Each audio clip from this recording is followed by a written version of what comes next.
Gate agent ripped up a black woman's passport. Minutes later, the entire flight was cancelled. The fluorescent lights of Gate 47 buzzed like a dying insect. Maya Thompson stood third in line, boarding pass clutched in one hand, passport in the other, the faint scent of her mother's lavender hand cream still clinging to the pages. She had flown this route, Toronto to London Heathrow, every December for 6 years, always on the red eye, always alone, always to sit at the bedside of a woman whose memory was slipping faster than the plane could cross the Atlantic. This year the doctors had used the word imminent. Maya had quit her job at the community college, cashed in her pension, and bought the ticket with shaking fingers. The line crawled. A baby wailed. Someone's roller bag kept clipping her heel. When she finally reached the podium, the gate agent, name tag reading Chad M., hair gelled into submission, didn't look up from his screen. Passport, he snapped. Maya slid it across the counter. The cover was cracked navy leather, the gold-embossed eagle worn smooth from years of border crossings. Chad flipped it open, scanned the photo, then the visa page. His mouth twisted. This is expired. No, Maya said, calm the way only exhaustion can make you. Renewed last March. Page 12. Chad turned to page 12, but his thumb hovered over the stamp from Jamaica instead. Says here you overstayed in 2019. That was a layover. The stamp is an exit, not an entry. He wasn't listening. His eyes flicked to the next passenger, a man in a Patagonia vest already sighing loudly.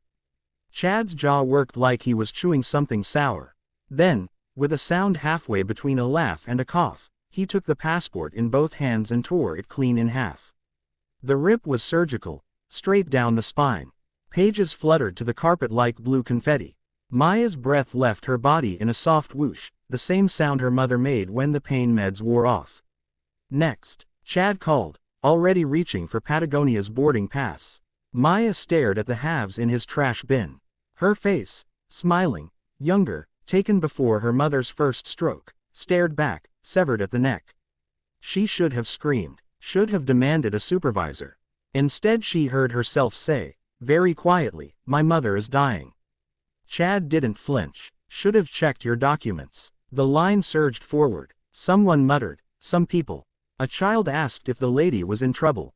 Maya bent, gathered the pieces, and walked away from the gate on legs that felt borrowed.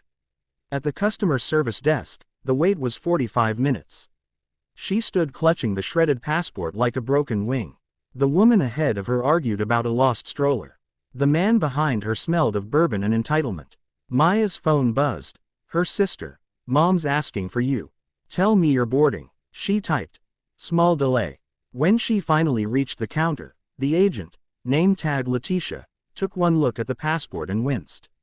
Lord, who did this? Gate 47. Chad. Letitia's fingers flew over the keyboard. Emergency passport takes 72 hours minimum. Flights in 20 minutes. I know. Letitia glanced up. Maya's eyes were dry. The tears had already spent themselves somewhere over Ohio. There's a consular office in Mississauga, but it's closed weekends. I'm so sorry. Maya nodded. She had expected this. She turned to leave. Wait. Letitia reached under the counter and pulled out a yellow legal pad. Write your mother's name, and yours, and the hospital. I'm off in an hour. I'll drive you to the embassy myself Monday morning. You don't have to. I have a daughter, Letitia said. If someone did this to her, she left the sentence unfinished, but her eyes finished it. Maya wrote the names in careful block letters. Letitia tore off the sheet and tucked it into her pocket like contraband. Behind them, the departure board flipped. Flight 247 Toronto-London, cancelled. A collective groan rippled through the terminal. Patagonia vest threw his latte at the wall. The baby's wail hit a new octave. Maya barely noticed. She was staring at the board, at the word cancelled blinking red like a heartbeat. Letitia's phone buzzed. She read the screen, frowned. They're saying, mechanical. But that plane was fine an hour ago. Maya looked back toward gate 47. Through the glass, she could see Chad arguing with a supervisor, arms flailing. A mechanic in coveralls stood nearby, shaking his head at something on a tablet. Letitia leaned closer. Word is, the crew timed out. Captain refused to fly with a gate agent who just destroyed a passenger's documents. Said it was a safety culture issue. She met Maya's eyes. Whole planes grounded until they soared it. Maya felt something loosen in her chest, not relief exactly, more like the moment after a sob when the air finally comes back. Over the PA, a voice announced rebookings for the following afternoon. Passengers swarmed the desk. Letitia raised her voice. Everyone, form 2 lines. Vouchers at the hotel shuttle. Maya stepped aside. A teenage boy in a hockey jersey tapped her shoulder. Ma'am, you dropped this. He held out a single passport page, her visa for the UK, miraculously intact. She took it. Thank you. The boy shrugged. My mom says karma's real. Guess yours just showed up early. By the time the terminal emptied, Maya sat on a plastic chair with a cup of terrible coffee and a voucher for the airport Marriott. Letitia appeared, coat slung over her arm. Still on for Monday? She asked. Maya nodded. Good. My shift ends at 6 tomorrow. I'll pick you up at the hotel. We'll get you to your mom. Maya looked at the torn passport in her lap. I don't even know how to thank you. Letitia smiled, tired but real. Start by getting some sleep. And maybe write Chad a postcard from London. Monday morning, the embassy expedited everything. By Wednesday, Maya was on a direct flight with a crisp new passport and a story no one would believe. She landed at Heathrow as the sun rose pink over the Thames. The cab to St. Thomas's Hospital took 20 minutes. She paid with the last of her credit, ran through corridors that smelled of bleach and toast, and pushed open the door to room 412. Her mother was awake, eyes cloudy but open. Maya, I'm here, Mom. You're late. Little trouble with paperwork. Her mother's hand found hers, papery and warm. Worth the wait. Outside the window, London woke up.